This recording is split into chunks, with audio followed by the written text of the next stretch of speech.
Hello, it's Saturday night. Welcome to the Jonathan Ross Show. Christmas is over, which is a shame, but it's still Christmas-ish. So let's see what I've got in my selection box for you tonight. In the green room, we have the actual king of the jungle and the deserts and the oceans and the Antarctic and all those places. It's Sir David Attenborough, ladies and gentlemen. There he is. The fabulous Sir David Attenborough. Thrilled you're back with us, sir. Lovely to see you again. I love today. Also here tonight, the country's most popular comedian, John Bishop, is on the show. There he is, John Bishop. Evening, John. We also have top actor, top dad, and most of all, top geezer. It's Ray Winstone. There he is, ladies and gentlemen.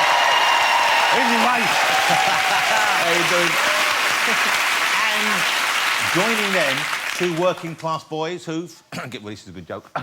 Two working-class boys who've not only made good, they've made pud. I thought that was going to kill, that joke. It's Jamie Oliver and Jimmy Doherty, ladies and gentlemen. They've not only made good, they've made pud. That's terrible. You think? That is terrible. Well, think about that. That's a good joke. And on top of that, we've also got some music at the end of the show from my favourite cheeky musical duo, the Rizzle Kicks. Cheeky. Sassy. That's Christmas right there. Well, sort of Christmas. It's the bit after Christmas, before New Year's. I don't know, what do we call this part of the holiday season? Stuck in the middle. It's like the Biffin's Bridge of the year, isn't it? The bit between the pendulous baubles of Christmas and the unexplored mystery of the year to come. No one wants to put on weight over Christmas, of course, so I've gone on the 5-2 diet. Does anyone know what the 5-2 diet is? Yeah, everyone said it's hard. I found it easy. You simply eat 5 mince pies every 2 hours over the Christmas period. God knows how fat I'll be by New Year. Ray, you know about spread betting. What do you reckon? Yeah. I know about eating mince pies. I love a mince pie, don't you? Yeah. You know what I like about Ray is he really thought about giving the proper answer for that. You weren't just going to say yes. You were thinking, how much do I love a mince pie? Yeah. Everyone looking forward to New Year? Everyone got a party lined up to go to? Yeah! I'm actually going to a New Year's Eve party this year. I don't normally go to parties, but we got invited to my wife and I, and it was so exciting to go to this. We thought we've got to go. Some friends of ours, and they're having an Austrian-themed party, OK? Because they're from that part of the world. It makes sense. So they're having all the food from there. But, and this is what got me going, you can imagine how much this is. We have to go in Austrian costume. At last, the chance to buy a pair of lederhosen. So I found a website, I bought myself a lederhosen, got it home, went out with the dogs, have a look at it. I think that's pretty good. I tell you, I've never felt so alive. I mean, it was... But let's show the other picture here, because I went out with my dog on... I went walking on Hampstead Heath, near where I live. I tell you, I've never been so popular. I felt like I was like catnip walking around. So many chaps came up for a chat. Anyway. Because we've got Jamie here, and because it's the party food time of year, we thought during the course of the show we'd do something a bit different tonight. So we've asked the fellas if they could cook up something special for the guests. What are you going to do for us tonight? We got a whole range of lovely things. We got lovely nibbles, the best crackling on the planet. You're doing the best sausage roll. Yes, yes. Cocktails? Yes, loads of cocktails. And you're going to make it personal for each of the guests, is that right? Everyone's got their own little unique thing, so yeah. Are you making any pud? I'm looking forward to it, but first of all, let's get my first guest of the evening out, ladies and gentlemen. I'm so excited he's here. I'm always thrilled that he agrees to come on this show. It's an honour to sit and talk with him and to listen to what he has to say. The words broadcaster and naturalist simply don't do him justice, but the words national and treasure do. Will you please welcome Sir David Attenborough.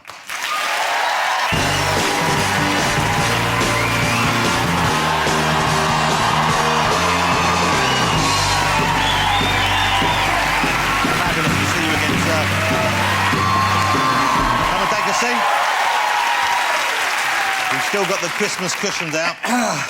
So lovely to see you again. Thank you very much. Thank you so much for coming on the show. Let's talk about Christmas in general. What's a typical Christmas like for David Attenborough? What kind of presents do people give you? Well, best wishes, really. I don't know, you know, my time of life, it's me giving them rather than them giving me. And why is that? Why is that? Well, because what do you give the bloke of my age? What do you want? I mean, you've got... A nap? Yeah, a nap. There you are. I take that for myself. Leave them alone for an hour or so. Yeah, that's kind of what I want this time. That's of right. my- yeah. That's what you want. OK, so you put your feet out, you try and relax and That's have a bit it. of family time. That's I it. guess that. There's a new show that Sir David has, which is on Sky TV. It's on New Year's Day, Sky 1 and Sky 3D, and it's called The Natural History Museum Alive. And this sounds like unlike any other show you've made. Yeah, it is, because it's used computer graphics to bring things alive, and it's in 3D. And the fun is, in the Natural History Museum, there are lots of animals and fossils that have been reconstructed which haven't been quite right. Sometimes, originally, it was because people were trying to pull a fast one and pretend that the animal was something that it wasn't. Sometimes science hadn't really caught up with it and so on. So we thought it'd be fun if we could bring back these animals to life and show how they should be when they were. So I guess when the first explorers or the first travellers or naturalists came back from parts, you know, a long way from our home here, people had never seen those animals and didn't get to see them for many years. So when they came back and described something like a rhinoceros, you would be forgiven for saying you're making that up. Yeah, you would. I still don't necessarily believe they're real. Well, that's quite true. That's quite true. And one of the creatures we show, actually, is an extinct bird. It lived on Mauritius, and it was called the dodo. And the picture we have of the dodo comes from paintings which were done in the 17th century by a Dutchman who'd never seen them. So he'd never seen one. He'd never seen one. He made it up, and then we've reconstructed that. There is not a single complete skin of a dodo and survived. But we know now really how it was, and it wasn't exactly how it's traditionally been shown. So we make it come alive and hop out from a painting. So how do you now know today what it looked like if they couldn't work that out? Because of the science of the way in which, if you examine a skeleton, you look at the facets on the end of a bone, you see the way they fit together, and then you know that it could only move in that sort of direction. And if you look at a skeleton from that point of view, you can really reconstruct how it was going to be in life. And that proves to be rather different from the traditional view. Well, we have footage of you talking to a dodo. Oh, I often do it all the time. I don't want to be rude.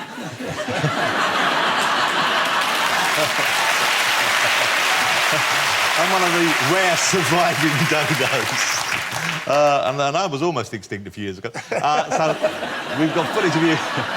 We've got footage of you. This is from the Natural History Museum Alive. That's it. And it's in 3D as well, because you're a big fan of 3D technology, aren't you? Well, we have a lot of fun doing it. You have a big 3D TV at home, I believe. Yes. Yeah, OK. So this is David Attenborough talking to a dodo, but it's not necessarily right there. Have a look at this. And some experts suggest that it made a pigeon-like call, doo-doo, doo-doo, which gave the bird its name.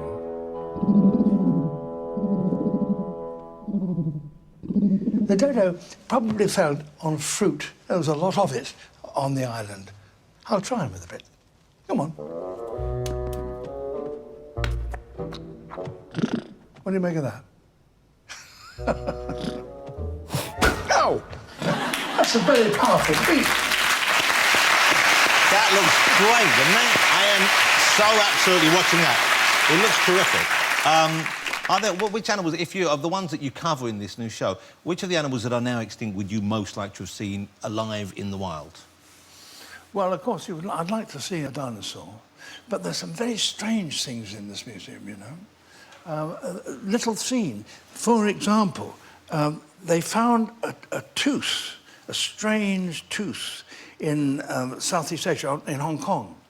And it's plainly the tooth of a mammal-like, a human primate-like creature like you or me, or a chimpanzee or an ape, except that it's several times bigger than our molar teeth. And the thought is that this animal, it belonged to an animal like a man, like an ape man, 9 feet tall. I think I've seen those teeth. John Bishop, give us a smile. We found him. That's him. We have found the missing link. To be fair, Jonathan, I am bigger than most men, so that's probably true. I can't wait to see that fossilised and put on display. I really can't. If you could choose to only save a few animals, do you have a list in your head of the ones you'd get rid of first? Are the ones that really you're not keen on, or do you kind of love, or are you interested in all animals equally? I mean, I know you love the orangutan. Yeah, I think it's a mark of weakness on my part, but I don't actually like rats. I've got to be honest. I really don't like rats. I've had rats run over my face when I'm asleep. Well, then you can be forgiven for not liking them, I feel. I've had rats. Am I allowed to mention this? I'm sitting on the, and I've had a rat come up from... Wow. That's one cheeky rat, isn't it? Yeah. He's sassy. Which cheek? Oh, sorry.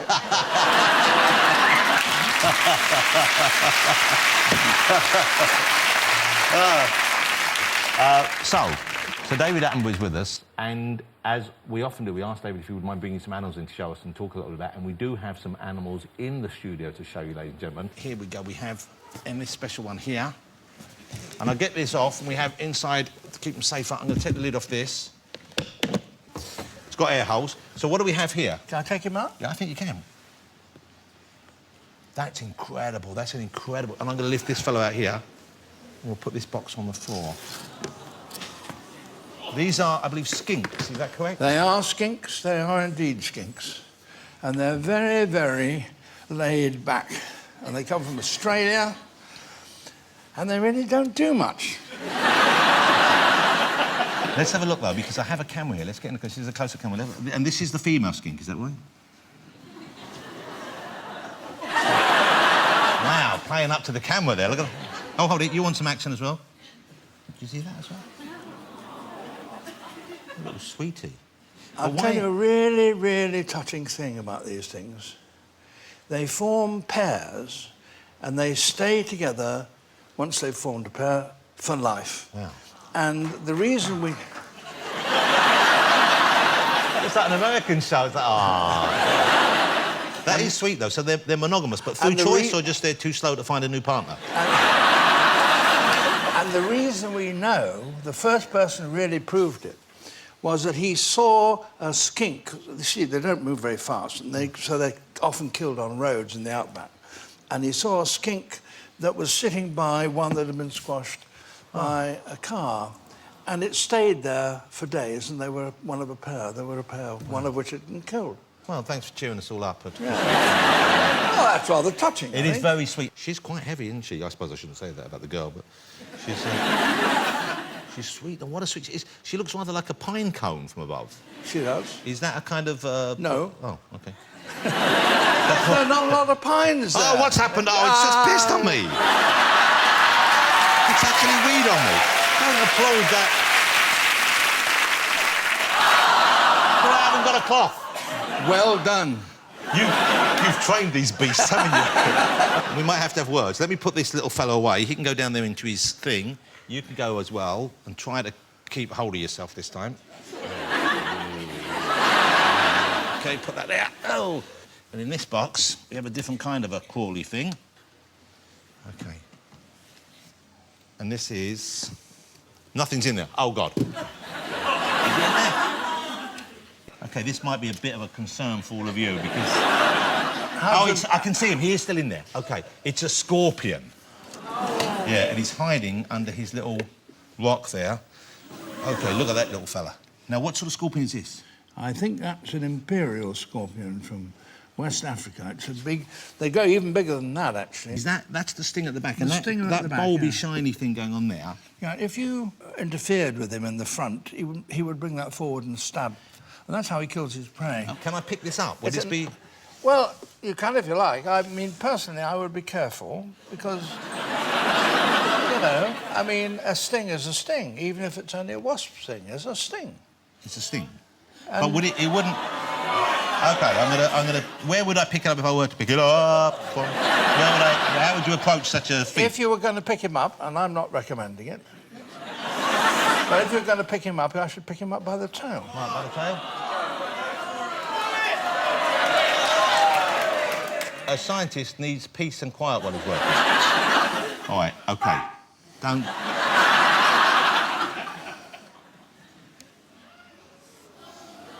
This is kind of cool, though. It's kind of like a puzzle game. He knows I'm coming from, doesn't he? Stay still. OK, by the tail. What will happen then, though? OK, here we go. Hey, why do you keep running away from me? Don't bring the mat with you, mate. Jesus. OK, look, there he is. OK. Oh, Lord. He's not seen, you know. OK, so now they glow in the dark, don't they? Is that right? These They bits? go in ultraviolet light. Can we get the lights down? I think we have that. If you've got an ultraviolet camera, it'll glow. Look at that. OK, I'm going to take him off now. Let's have the lights back on. And I'm going to try and do this. Don't go any... Mother lover, you didn't like that very much. Wow, that was exciting. OK, put that away there. And put it, I'll leave them there and we can get those collected in a minute and not mix those up with the presents for the other guests, although Ray's one does have very similar wrapping paper, so... David, I love the fact that you come on the show. I'm so thrilled and excited whenever you agree to come on. And the new show looks exceptional, doesn't it? Who would have thought we'd have seen you interacting with a dodo? That's as close as we're ever going to get, and it looks so real. Must be so much fun doing that. I can't wait to see your adventures and your shows next year. I hope you'll come back on to share the experiences with us again. Thank you very much. So, David Attenborough, ladies and gentlemen. Thank you so much. So much fun. Thank you.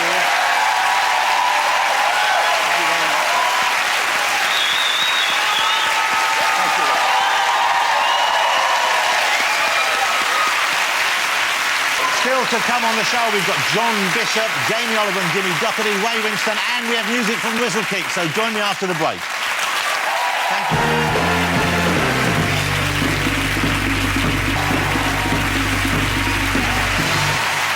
Welcome back, ladies and gentlemen. Let's get my next guest out here now. He's had an amazing few years. He's gone from selling pharmaceuticals to selling out the O2. Will you please welcome the always funny Mr. John Bishop?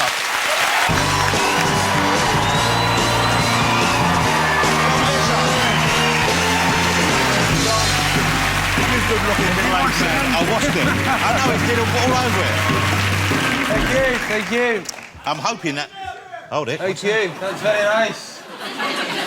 I've come to piss on your hand as well. Isn't that... That's just being polite in Liverpool, and that's just a nice way of saying hello. I was there watching it, and honest to God, when you got that scorpion, everyone went, "Whoa, this will be..." There's not a chance he's going to survive this. Hold it. Whose side were you on, though? You were on my side? Oh, on the Scorpions. I tell you what ratings would this show have? Because then after you, obviously, your show would be cancelled, then they'd have to do an interview with all of us. How did you feel about Jonathan dying? Then you were all in the other room. Then we'd all have to be sad, and then I've got a chance... You'd have to be sad? Yeah, you mean, we'd all have to be sad for the camera going, yeah, Jonathan, what a great broadcaster, he'll be missed. And then obviously, I've got a chance of a chat show. Well, I'm glad you didn't come out and scare the scorpion. Let me ask you about this time of year for you, because I was surprised, and I think a lot of people are surprised, because you strike one as being a kind of a blokey bloke, right? When they find out you're a vegetarian, that seems to surprise people, and it shouldn't, of course. There's loads of, you know, very blokey blokes who are vegetarians, but people, when I tell people, they go, "John Bishop, a vegetarian," I say, yeah, people are surprised, aren't they? When I say to people, I'm a vegetarian, I don't eat meat, they all look at me as if to go, "Well, you don't look like one." And as you say, what does one look like? I know, it's crazy. But I've been vegetarian now for 27 years. So this time of year, though, is it harder? Because all of the... I mean, I know it's quite hard finding good vegetarian food sometimes anyway throughout the year, but Christmas, when it's so much a focus on a traditional kind of meal, and that meal being meat-based, are you tempted ever to stray from your path? When I first went vegetarian, and I was still living at my mum's house, it would be the whole roast and then a 7-inch pizza on top. So you get the whole Christmas dinner, and then those little pizzas that you used to get in Iceland that were about that, because they were the only size of pizza that you got then. An individual one. It was just mozzarella, and they were packs of 7, and you got one of them on top. Whereas now, there's a whole raft of food that you can have. So your family, your kids are all older now? Yeah. So has Christmas at home changed for you, for the family, the way you are with them? Because I guess when they're little, it's a whole different experience, isn't it? It is. You'll know yourself, our kids aren't dissimilar age. When they're little, there's the magic about it, and then they find out, and so you sort of, you get normal, and then there's that bit where the teenagers, well, you've got no control. Because what we used to do, and I still do it now, Boxing Day, New Year's Day is the day after everyone's had... been excessive. Yeah. So Boxing Day, New Year's Day, we all get up, get the dogs, and we go for a walk. The last 2 years, I've got up and gone for a walk. It's just me going, "Come on! The dogs go, "Will you piss off, for Christ's sake?" Because the kids don't want to help. Why would they want to help Dad now? They're not bothered. Okay. But what about your wife? She doesn't want to join in and help you there? No, well, normally by Boxing Day and New Year's Day we've had a row. There's always... It's great on Christmas Day up to that point, isn't it, where you just think, you know what? You know when everyone's sat there and eating it and you get that look across the table going, you're enjoying it? Because you've done all to hell.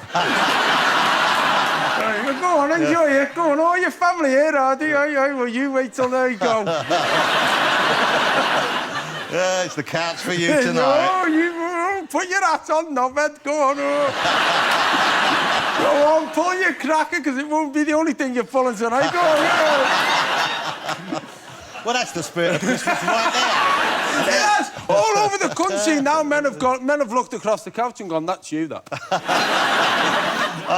Let me ask you about your autobiography. Your book came out. How did all this happen? And there was stuff in here, even though I've met you a few times, I didn't know about your kind of path from having, like, you know, a regular job in the regular world and becoming a huge star in a very short space of time. Certainly that's how it feels to me. But I didn't know that you'd had a drink problem, that you were binge drinking back then. And that's in here. I never knew that. Yeah, I mean, it was...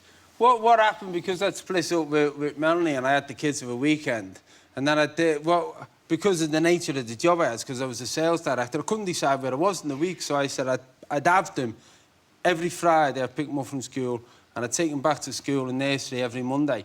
And it meant that on Monday morning I was just depressed, so I started doing this thing on a Monday morning called working from home, which is basically me,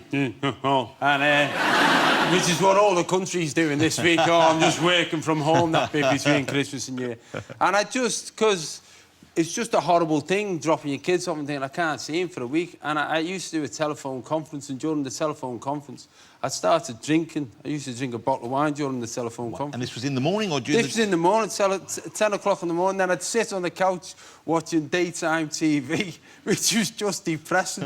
When you're going through a divorce and you're watching Richard and Judy, thinking, why can't I be that happy? Maybe I should have married my auntie.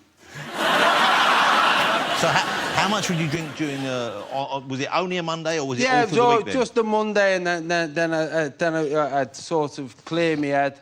And, you know, it wasn't like I was tipping over the edge, but it was becoming a regular thing. And then what happened after about 4 or 5 weeks, I thought, I just can't do it. I've got to make myself do something on a Monday.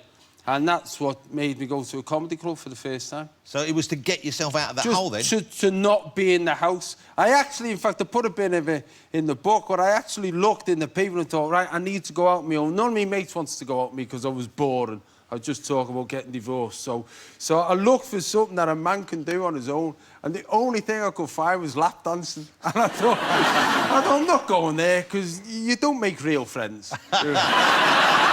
And so I just saw this comedy club and went in, and that obviously started the chain of events that led to this. So in a way, what's lovely, without wanting to be too sort of simple about it, but in a way, you know, what got you so depressed was not being with your children, and that got you into drinking, and what got you out of drinking was doing comedy, and what got you back to your family really was doing the comedy. Doing the comedy, yeah, it's a full circle. It was, and that's why, you know, when people talk about, well, you're doing another tour or you're doing this, and why don't you just stop? Because obviously you've cracked it. And you think, no, I owe comedy more than it ever owes me. And also, it's just what I do. It's the place where you go, that's my job. I just love doing it. Yeah, yeah.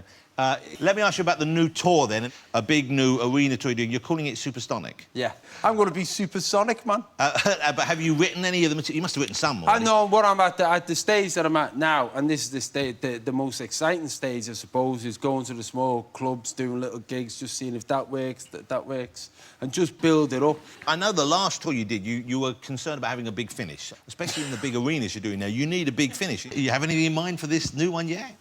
You working on ideas? I can't tell you that, can I? It's not a surprise. I'm trying to think of a few things, yeah. And that's the thing about it, because the show has got to build up to that. So, you know, it comes out of the material as well. I've got an idea for you. What's that? 2 words. Shark Tank. Shark Tank. Or even better, why don't you pull off, at the end of the show, pull off a rubber mask to reveal you have been a woman all along. I thought you were going to say pull off a shark. No, I was going to say that is a big finish. Pull off. So a Shark Tank, that could be it, couldn't it? It could be. Look, it might I've just be- run out of jokes. Logistically, that might be a problem. It could be. I'm really looking forward to the big tour. Not just because I want to see the big finish, but I want to see your new material because you've never disappointed. I think you're one of the best comedians working in the country right now, and it's such an incredible story that you came to it so late in life. But that makes it all the nicer when I see you doing well. Ladies and gentlemen, Mr. John Bishop. Thank you. Fabulous. Okay. Let's have a look-see. I know we're going to do this end of the show. As you know, Jamie Oliver and Jimmy Doherty are making food and drink for everyone for the end of the show. Just see what they've got in mind for you, because it's meant to be tailored to you. What have you got in mind for John Bishop, guys? It's a variation on scouse. We're turning it into a little pasty, but we used all the leftovers for Christmas, so got a bit of turkey. Yeah. Bit of ham in there. Yeah, but John, John, we've just talked about the fact that he has been a vegetarian for the past, like, 30 years. Yeah, we've been busy. Totally vegetarian. Get those, Completely vegetarian. those- Turnips, swede. Get those bits of ham out. Well, John, it'll be fine. It'll be fine. we'll let you think of something, OK? I'm sure it'll be delicious, whatever it is. Ladies and gentlemen, John Bishop. Thanks, John. That's great. OK, still to come after the break, we have Ray Winston, Jamie Oliver and Jimmy Doherty and Whizzle Kicks will be performing live, so don't go away.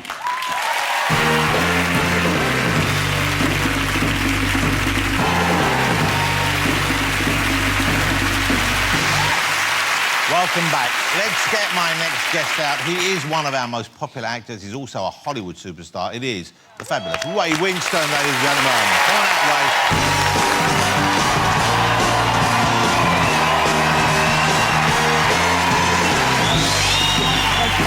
Ray, good to see you. It's a happy New Year in advance. I've got to remember that, haven't I? You've got to remember that. How are you? Looking great. I'm feeling great, yeah, I feel good. Yeah. How was Christmas in the Winston house this year? As John was saying, it's the same kind of thing, I think, all the country over. It certainly is for where I come from anyway. You know, you start off with the greatest intentions in the world of having a great day. You know, you cook the turkey. Had a bit of goose this year as well. Wow. Which was nice. And you say you're not going to drink too much. And, you know, you watch the Queen's speech and all that kind of stuff. And then the row starts. And that's basically it, you know. And the next morning I get up with an hangover and I cook a stew with the turkey that's left over, and we eat that. Are you the and chef? we have then? another row. You're the cook at home, as well as and who No, starts not really. the No, rows? my wife's a really good cook. I'm quite lucky. But I guess it's one of the manly things where you think, I'll cook the roast beef on a Sunday, you know, and we have a gravy off, you know. She don't like my gravy and I don't like hers, and the kids have to vote on whose gravy they like. That's no pressure there for them. No pressure at all to them, but it's usually mine, because otherwise they don't get looked after the rest of the week. You know? Yeah, so I cook the meat sometimes, but Elaine's a great cook, you know. I'm pretty lucky. Even though there's a real Santa, sometimes, occasionally, I dressed up as Santa for my kids. Not Yeah. often. Did you do that? I imagine you make a pretty good Santa. Absolutely, all the time, yeah. It's funny, because my little girl, when, you know, she's 12 now, but when she was a bit younger, used to say, Dad, you're never here when he comes. And I think that's kind of how she put two and two together. I used to put, obviously, because I was a little bit slimmer, I'd put the pillar down, the costume, and dress up and do all the ho, ho, ho, ho, ho. So what's your... look, I've got here, I don't know if you feel like giving this, I've got here the traditional Santa beard and hat. Yeah. And I wonder whether we could have a bit of Ray's Santa. Oh, stop it. Yeah, that's the way around. Like that, yeah. Okay, there's your hat. Yeah. This is pretty good. This is pretty good. This is what Santa Come would and be sit like. on my knee, John. Come. Oh, I don't know whether... Do you think your knee can bear that? Yeah, you know... get on here. OK, all right, OK. Yeah, OK. Get on here, son. I'll I'll have to stick my hand up your arse like the work Hold on. Fucking hell,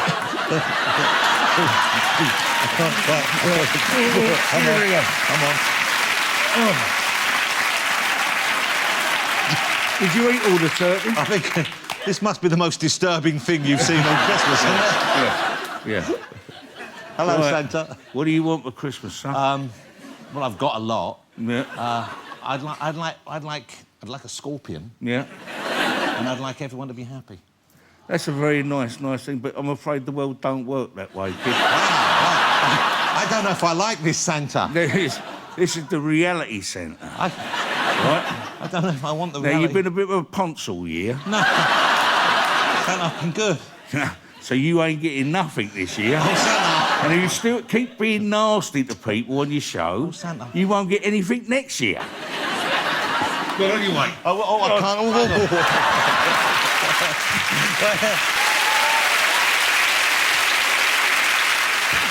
That's the...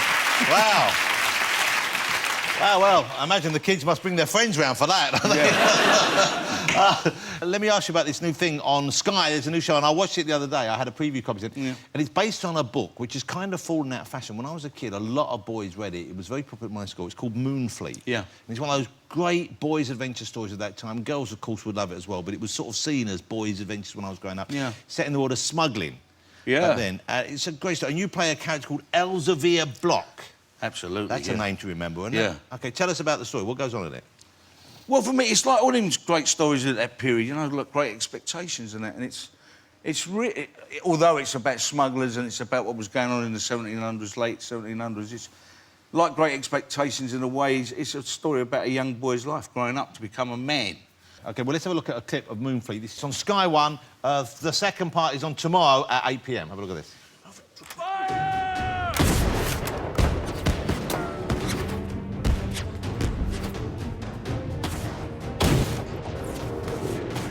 Jump is our only chance. Don't be dashed on the rocks. Trust me.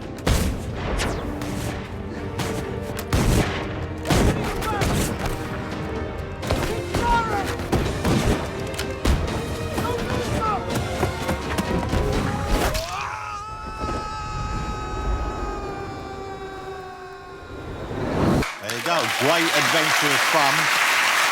And as you said, the whole family can watch it. Absolutely, yeah. It's a nice thing. Yeah. OK.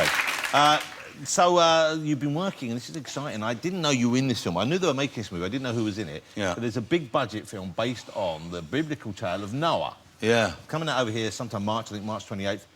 You're working with Russell Crowe on this. Yeah. Now, yeah. tell me about this movie, because this is different to the stories I remember. It was quite weird, actually, because I got a phone call and they said, Ray, would you like to be in Noah, the film Noah? I said, what's it about? And he said, it's Noah's Ark. Well, I don't expect to be asked to be in a biblical thing, you know what I mean? Yeah. And I said, oh, Noah's Ark. And I've got the giggles a little bit, you know. And I said, what am I doing? And he said, well, Russell Crowe's going to play Noah. And I laughed again. I started laughing. Well, he's a big tough kid, isn't he? You know what I mean? And I couldn't really see that. But he's a great actor, and I've never seen him bad in anything, you know. No. So I said, what am I going to play? And they said, Tubal Cain. I went, really? And I started laughing again. And then they said... Tubal Cain. Tubal Cain, I call him Two Balls Cain. But anyway, and then they say Darren Aronofsky's going to direct it. And I went, oh, hold on. Yeah. Right, OK. Let's have a look. This is a clip which you probably haven't seen. You haven't seen any of this? OK, this is the trailer for Noah. I think this is the first time it's been shown on TV. It's out March 28th, and it looks pretty good. I'll tell you, have a look at this. A great flood is coming. We build a vessel to hold the innocent. Mama! What is... Them! What do you want? Did you really think you could protect yourself from me in that? It's not protection from you. I have men at my back, and you stand alone and defy me? I'm not alone.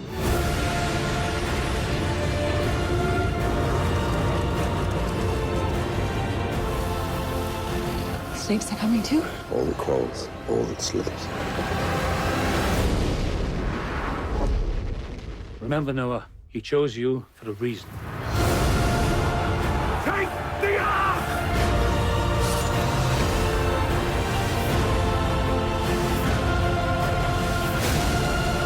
Choice was in your hands, Noah.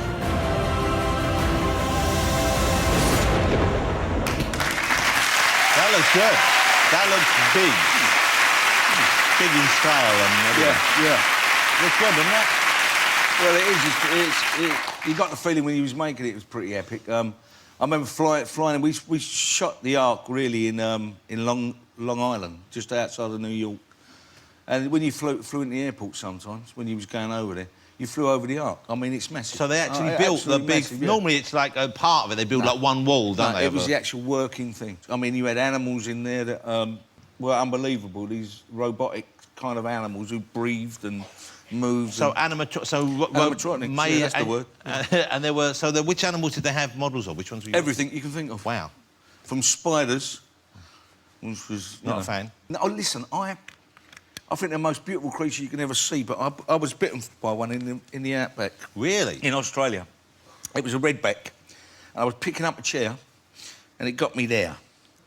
And my hand really swelled up like that. And I went to the outback doctor, and he said, yeah, mate, he said, you've been bitten by a redback. I went, ugh. And there's a red line going up my arse. I said, you're going to give me the serum? And he went, nah, mate. He said, the serum will kill you. And I said, right, so what do we do then? He said, well, we let the red line go up there, and if it gets past a certain point, I'm going to give you the serum. I said, you just said it'd kill me. And he said, yeah. And that's their humour. You know? I've never been to a country like Australia, the only country in the world where everything tries to eat you. It does. We flew into a place called Black Rock, and there was a snake on the runway. I think it was a brown snake, I think they call it. And it was trying to eat the plane. Wayne, it's great to have you here. It's great you have the show. Happy New Year to you and your family. Listen, have a great New Year. We've had Christmas, so have a great New Year. Ray Winchell, ladies and gentlemen. Brilliant stuff. Thank you, man. It was great. So after the break, I'll be joined by Jamie Oliver and Jimmy Doherty, and we've got music from Rizzle Kids. That was great.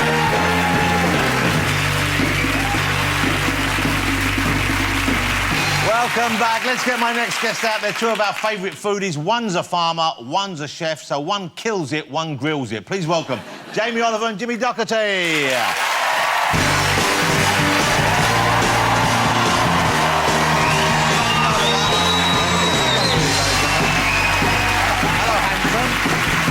Good to see you, good to see you, Jimmy, good to see you. Well, we'll do that, come and sit down here. Well, great to have you. Jamie, you've been working out something. You look at Jamie's all buffed up, look at that. He's all kind of like, look at that. Yeah, I know. Well, son, what do you do? That's what you have to do when you're a chef. Are you working out and stuff? I'm a professional eater for a living. It's hard. You've got to keep the weight off, I guess. Oh, yeah, you do. After 30, I think you've got to work hard. God, yeah, tell me, I'm not looking forward to it. You guys make a great team on TV, and I guess the reason why that it seems so natural is because you've known each other for so long. How old were you when you two met? 3 years old. Wow. I think, yeah. Some of my first memories must be at sort of the toddler group. Let's have a look at... We've got a couple of pictures of you from when you were young boys together. Let's have a look at this. There's the two of... There's the two of you there. I used to be blonde, look. Look at that. That's the Norfolk Broads, that is. Wow. So how old are you there? About 10 or something? Or 11? About that. Yeah. And I think we have another one. Look at that. Look at the hair! Look at Andy the gas man on the end. God, that was about the time of Blur and the Stone Roses. Look at your smile! Look at your smile! I'm like, yeah, don't really like you. That is... But it's like that's an advert for 3 haircuts you don't want a friend to ever get. That was what I was like before my face grew into my lips. It's kind of weird. So you're both fathers. What about Christmas with the children? That must be... It's a lovely time to have kids, It's the best time. Mine are quite young. Molly Rose she is 3 and Cora May is 18 months. And the 18-month-old, she doesn't really know what's going on. It's more about the wrapping paper and everything else. But Molly Rose was, I need a microphone. That was it. Microphone. Oh, louder. Great idea. Exactly. And you've got your son now. Well, I've had 3 girls. So, like, I've been Pink and Dolly's, Fairies and all that for years. So I've got a little buddy now. And I was relieved we've got more manly stuff happening, boys, you know. As we can see from your family Christmas... Can I just say, I mean, I shouldn't point this out, but this was early in the morning, and my missus designed clothes for Mothercare, and they'd made us a whole family set. But if you notice, I had a bit of a semi on. I can see that. Look at that. I didn't want to say anything. I can't you know what? It was the worst thing that's ever happened to me because it went on Instagram, and I love a bit of Instagram. We had 60-odd thousand people commenting straight away. Wow. And is that why your legs cocked? And those pyjamas sold out. I'm thinking of buying a pair myself from the look of the effect there. Couldn't you have waited half an hour? I didn't realise it was happening. I was just being a dad, and I didn't even want to wear it. She made me wear it. I weren't wearing that to bed. I just did it to make her happy. Oh, that sounds wrong as well. OK, so Jamie and Jimmy are back on our screens. Now, this series was called Jamie and Jimmy's Food Fight. Yes. Or Food Fight Club. Yes. OK, and they changed the title Yes. to Friday Night Feast. That's Yes. what it is. And there is a feast involved. Yeah, Absolutely. The point of the show is, like, we just wanted to do an event show that would gear you up. We think that the weekend's really precious. Right, yeah. And we think there's a lot of people want it. What are we doing this weekend? What should we do? So me and Jim, I think we finally tuned Food Fight Club into Friday Night Feasts. And it's less about us running around having sword fights and kung fu fights and all that kind of and stuff. it's more about food. Yeah, and it's about the producers and celebrating foods that have possibly died out or in danger of dying out and reinvigorating our British food culture. But also, my job's to give you the ultimate recipe for the weekend. Yeah. Blowout meals. OK, let's have a look. This is the clip. This is, as I said, it's Jamie and Jimmy's. It's now called Friday Night Feast, and it starts Friday, 10th of January on Channel 4. Basically, because half of cooking is styling, you know what I mean? So, just kind of always look somewhere else. Have a little go at that. That's it, looking around, checking it out. Turn the tunes on. So we've got some tunes going, so you're just pumping it. Always looking at, never looking at what you're doing because you're so good you don't need to. So cool. Yeah. How are you doing today? When you get sticky, you do a little bit of flour. So when you grab the flour from me, just do it from a height and just like, you don't care about it, just throw it down. Yeah, that's what I'm talking about. Usain Bolt, what a great man to have on the show there. Absolutely fantastic.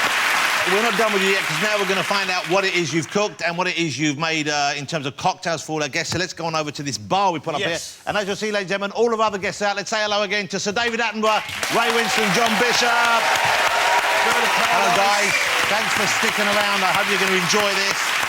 So, right, tell us what's what. What do we got here for us? So we're at that beautiful time in between Christmas and New Year. This is about festive food. I think a nice way to kick off a party, especially if you've got family and a few boring people coming around that need a little bit of lifting, right? These cocktails will help you do that. Now, hold on a sec. Don't stop. What are you doing eating already? He's not even told you what it is yet. I'll have a bit of Dots and Debs. You're starting already? Well, what is it then? Well, Tell Ray, me what it is. what Ray's got over there is mini Yorkshire puddings, and I've just dressed some crab. He's eating David Attenborough's. Well, I can eat some of that as well. There's no reason why I can't. That's all right. But what I advise is I ain't arguing. squash a roasted, vine-roasted tomato in the bottom of that Yorkie. Yeah. And then that crab's just picked. It's got a little creme fraiche, lemon juice, salt, pepper, a little chilli, a little kind of basil or parsley, and then whack it in your gob. Now, what I've got here is a play on a daiquiri. Wow, and I'm just putting in some dark rum. I believe, Sir David, your favourite bird on the planet is Bird of Paradise? Certainly. And look, we've got the flour.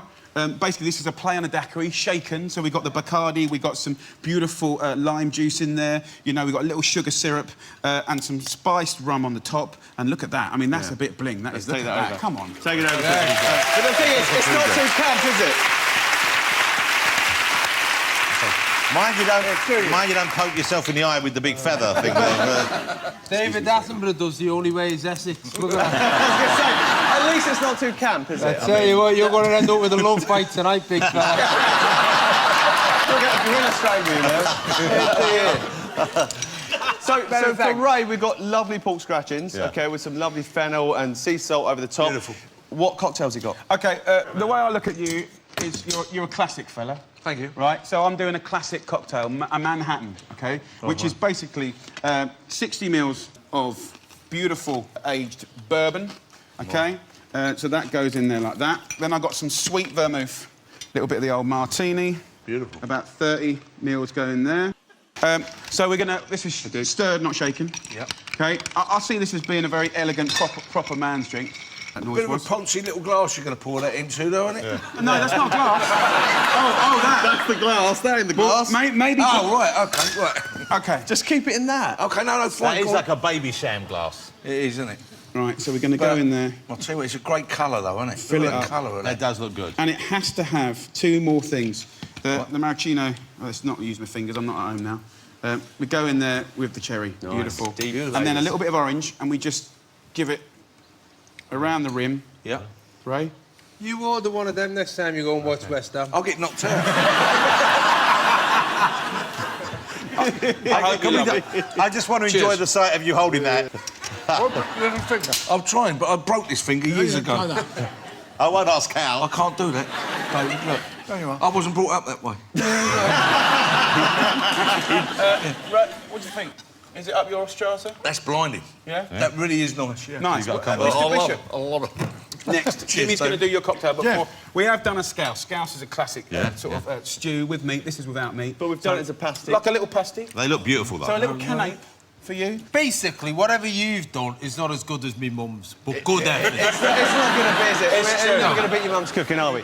But the drink for that, out and about early mornings, a little winter warmer, because I do like cold cocktails, but I do like nice warm Well, if it's a Monday, he cocktails. likes a bottle of wine before 10. Yeah, it's got a brown bag, bottle of whiskey in there, haven't they, really? So I've got... this is called the John Bishop, OK? It's a lovely winter really warmer. is. Or the Bishop John Bishop. We've got cloves in here, runny honey, boiling water, and we've got a lovely tawny port. And I'm going to put a little bit of nutmeg on there for you. Hot toddy, and I think... This is a very, very old cocktail, one of the oldest bit of cocktails out there. And this is something to There drink was an old when cocktail you're on the called the terraces, John Bishop. watching Oh, yeah, that'll do me, yeah. favourite team. There you go, my friend. You're not convinced, are you, John? Not when a man's got his hand in the You- spoon, yeah. your Also- back, saying, also- go and swallow. All those bits, you can sieve that through your teeth. Oh, to be fair, that's all right. Of course it's good. That is that, like, kind of... You know, that Christmas stuff. You know, like mulled wine where you drink something that smells like sick and you think, why am I doing it? It's a little bit like That's that. it, thanks, mate. So you're going to do something for me as well? Yes. OK, well, before you yes, do, yes, we're going yes, to take a break. When we come back, we'll finish this up and we'll have music from Whizzle Kicks, so don't go away. Get cooking. That's it.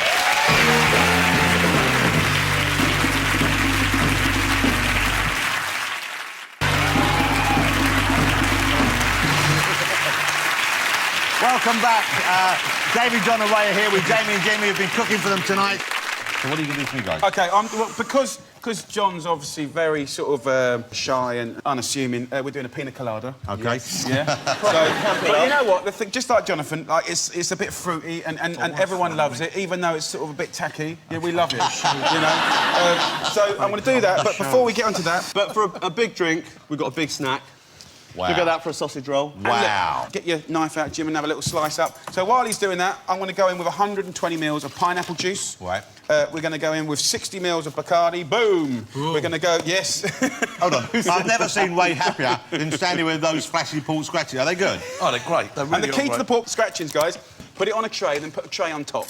You know, put them in the oven, roast them up, and they'll just set long and crispy, and then whip it off. And when it comes out of the oven, you put a nice spiced That is salt good. on But there. it's got like a sweet thing on it. Yeah, Hold on. it's a little sugar, salt, smashed up fennel seeds, and smoked chipotle chili. Delicious. James, you do this at your restaurant? Yeah, we do actually. Yeah? Yeah. Fantastic, mate. We do. So look, we're ready to go. I like the fact that you were surprised you did good food there. Yeah! Okay, so pina Wow, colada, the size of this. Bacardi. OK, hold it. Get plates, whip them out. Oh, it smells What do I good. eat you with? I've got a spoon. No, it's a fork. Go on, use it. This looks great. Anyway, we got a pineapple, so it's a bit camp, right? But I think we need to go further. So I've done a little trip, and we can just have a few more things to suck out of. God, this is and good. Here we go. A little bit of decorations, like that. We can maybe. Nothing too over the top then for me. No, but, well, I'm doing this for you, John. Great. I've seen... What do you think of that? I've seen... Come on, have a little shot. Now,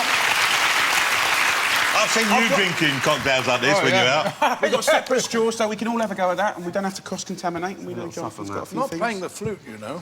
Oh, that's good. That's good. That was the one I used. I'll keep my straw. Yeah, don't. Yeah. Go on, Jimmy. No, that's decoration. No, you're trying... That's got a feather on the end of it. Oh, that's still soaked. Right, OK. This is like some sort of weird Bornean ritual, isn't it? Yeah. They gathered around the watering hole and drank from the ceremonial pineapple while Agadoo played in the background. Can I? Do you mind if I have That's good. I'm not knocking it. Good. That's good, though. Oh, yeah. OK. That'll loosen up the cogs. And this is a fun game because one of us has the norovirus right now. It's, you know, it's kind of like Russian roulette with a giant pineapple. Oh. All right, guys, you've excelled yourself. The food is fabulous. As always, it's been a pleasure having you on. It's been a pleasure having you all on. So thank you to all my guests, ladies and gentlemen. Thank you to watching and hope you have a happy new year. We'll see more of you next week. We start again in 2014. But now, performing Skip to the Good bit, it's Whizzle Kicks. Chill out.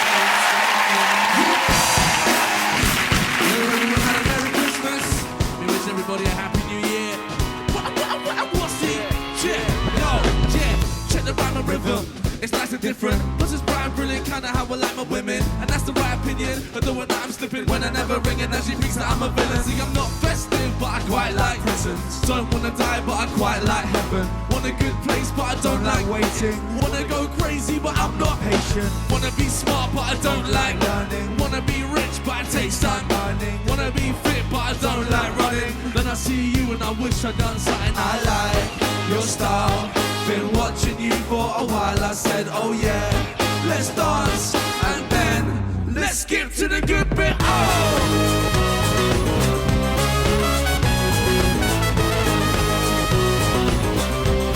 Let's skip to the good bit. Oh!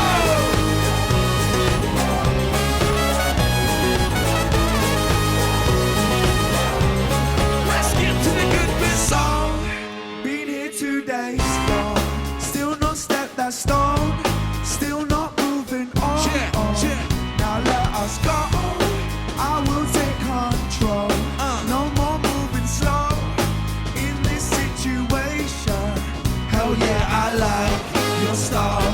Been watching you for a while. I said, oh yeah, let's dance, and then let's skip to the good bit. Oh!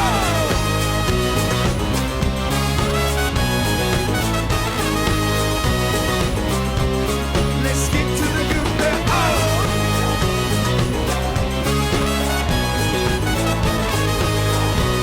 Let's skip to the good bit. Oh, let's skip to the good bit. Yeah, yeah, yeah. Let's skip to the good bit.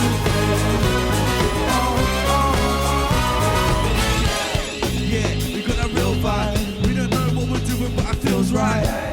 Yeah, listen up, y'all. Feeling alive is a good way to kill time. Yeah, and we're bubbling up. We came here with nothing but love. We stay easy. Yeah, and if troubles are must, you gotta stay till they pack up the club just to please me. I say, let's skip to the good bit. Hey, Ruddy, well, let's skip to the good bit. Jonathan Rusher, let's skip to the good bit. Oh yeah, let's skip to the good bit. Oh.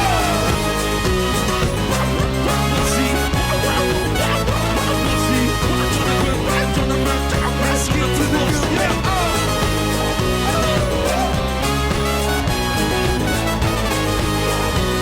Let's get to the good bit. Oh. Let's get to the good bit. Oh, oh, oh. Let's get to the good bit.